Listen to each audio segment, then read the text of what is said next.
Partial funding for MetroWorld Television has been provided by Key 56 Internet Radio, playing soul, funk, and jazz.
it's alright.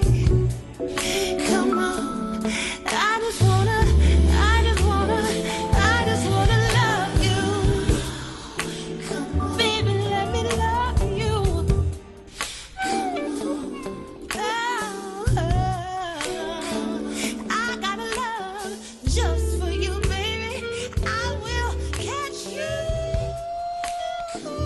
when you fall, baby. And love is easy, love is easy, love is easy. Come on.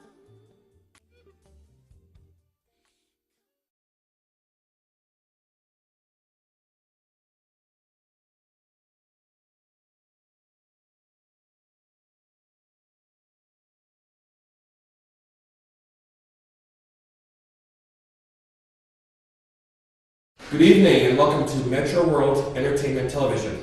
I am Mark Henry and I'm here at Community Actors Theater this evening to speak with Kim Russell, the author of The Tuskegee Love Letters, which was presented tonight in performance. How are you this evening, Kim? Welcome. Thank you. I'm delighted to be here this evening. Good. First question, I'm curious, how did you find out about the letters? Prior to organizing them, for your book, The Tuskegee Love Letters. How did that come about exactly? Well, my father had written letters to my mother, of course, during World War II. And fortunately, my grandmother preserved 14 letters, and upon his death, we found the other 300 to 400 letters. So I have this collection of letters that are in various forms, from written paper to toilet paper to V-mails, just a whole collection of letters that fortunately my parents saved and put aside for me to find upon their death. Sidebar, can you tell us a little bit about V-mails for the newer generation that might not understand what that is exactly? Well, during World War II, letters were written and then they were sent to the postmaster, and they were then, there's photocopies made of them. And the microfilm was then sent overseas, and it was printed from the microfilm overseas, and it would be printed out in very small 4x5 sheets of paper, hard photographic paper. So what you would receive is, in essence, a photograph of the letter that was written to you. And so I don't know what happened to the original letters, but my father saved all of these photographs of the letters that my mother and family wrote to him. Oh, okay. Interesting. Can you tell us a little bit about, for instance, the Family Letters Preservation Project? That's something I noticed when I went online last night. I did some research on that. Can you tell us a little bit about that? Was that a result of the book, or how exactly did that come about? Well, it is really the result of having these letters. Their history, they tell of family struggles, so we don't want to lose them. And I know there are other families out there who have letters, who they found them that their grandmother wrote, and the question is, who is preserving those letters? The tendency is we write letters and sometimes we put a date on them, sometimes we don't. Very much like photographs. You'll have photos of your family and somebody passes and we don't know who the people are, there's no name on them, there's no date. The idea is to preserve this for future generations. So I would like to see, of course, a collection of the letters that are available online for other people to read, if only because it gives us a snapshot of that person, of that moment, of that location, of that community, what was going on in their heart. Besides what was going on in the newspapers, what was going on in their life. And I think that's a valuable thing for us to know.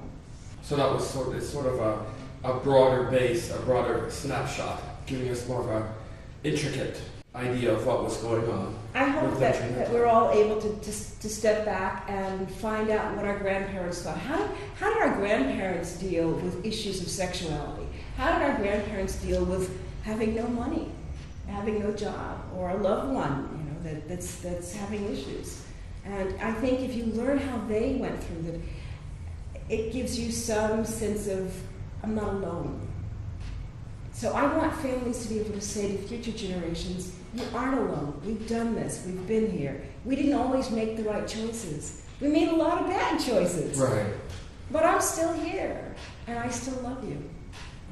And what was your family's reaction to your decision to let these letters be known, to put their legacy out into the world? What was your family's reaction? Were they supportive of your decision in that when you decided to create the books, the Tuskegee Love Letters? Well, family is, they often approve by silence. There was this acceptance that, yes, go ahead and do it, but we'll support you. And they do that from a distance.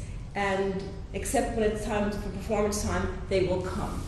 But, there is this affirmation that's quietly accepted. Nobody says no.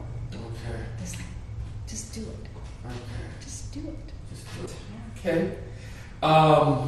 I've had some heartfelt reactions of the performances of Tuskegee Love Letters since our opening here at CAT over the last weekend. I'm just curious to know what reactions have you had to those performances you've seen or experienced, readings, if you would, across the country. Well, the show is it is Reader's Theater, so it is accessible to anybody that wants to sit in front of an audience and read the letters. So I've had casts that are both African American and then that are mixed races. I've had casts that were all white, and it still appeals to an audience. They can hear the struggles and hear the stories. So it's been very well received. And I have to say, I enjoyed your cast and your direction tonight. I just thought that you took it in different areas that I was wonderfully surprised. So, and that's the beauty of this piece, is that you can take it and interpret it in different ways. And good job. Thank you very much. Thank you very much. As you look at scripts and material of that sort, and it carries a very universal message. And I think as artists we can all take that material to these different levels as you mentioned. However, truth, a modicum of truth is really important at the end, as long as we're retaining the integrity of the material. In another interview, you mentioned that some 400 plus letters had no dates. How did you go about getting an approximation of the time frame of those correspondences? You have to think as a storyteller. What's the beginning, the middle, and end? How did the character, or in this case, how did my father, he's writing about being in New York City. Mm-hmm. And I knew that he was writing about having been in Harlem, and he was writing about riots. So I then had to go back and research which riots was he referring to. So a great deal of the assembling the play or the letters was just putting puzzle pieces together. The letters had no dates. They just had references to things that I had to lay them out on a table and put them in stacks, assuming this is 1940, this is 1956, I hope. So it was a puzzle piece. Okay. Making reference to different things that was going on at the time. Yes. Yeah, as illustrated in the book and the play very well. Sojourner Truth. That sort of sparked my interest as I was looking at the site last night. She's very. I detect a lot of relevance to the times in your portrayal of that character, and that's what I assume from what I've read of it. Can you tell me a little bit about her and how she relates to a lot of issues going on at this time? Well, Sojourner Truth was a 19th century abolitionist, feminist. She supported women's rights to vote. She supported the abolition of slavery. She supported issues of whether we should be allowed to drink or not. She was a spokesperson for issues that were pertaining in her lifetime, and yet she was so famous all across the globe. People knew of her, and she was illiterate, and yet she knew what was going on in the world. She had been a slave for more than 40 plus years, and with her freedom, when she had it, she was in upstate New York. When they abolished slavery, she was able to get her freedom. She took her time and her life and devoted it to issues that were important to her. She believed in not being afraid, just having faith and taking a risk. And oftentimes she would challenge things in the law, in the court. Now here's a woman who has no education, who does not read, and yet she sued her slave masters. She also sued to make sure that integrated buses and transportation in Georgetown and Washington, D.C., she fought for the right for integration and transportation. This woman had no education. She had no money. She worked every job you could possibly think of, from being a housekeeper to selling vegetables to sewing. She was a tall, strong black woman. And in fact, she was so well known. Here was a woman, again, with no education and no money, was received by Abraham Lincoln. Here is a woman who had statues made of her in Italy. And it just for her, it was just standing up for her kids and what she believed in. Perhaps the strongest issue that would come up with her is women's right to vote. And that's the famous speech, "Ain't I a woman? Don't I have the right to vote? Yes, my skin is dark. Don't I have the right to vote?" Because the argument was that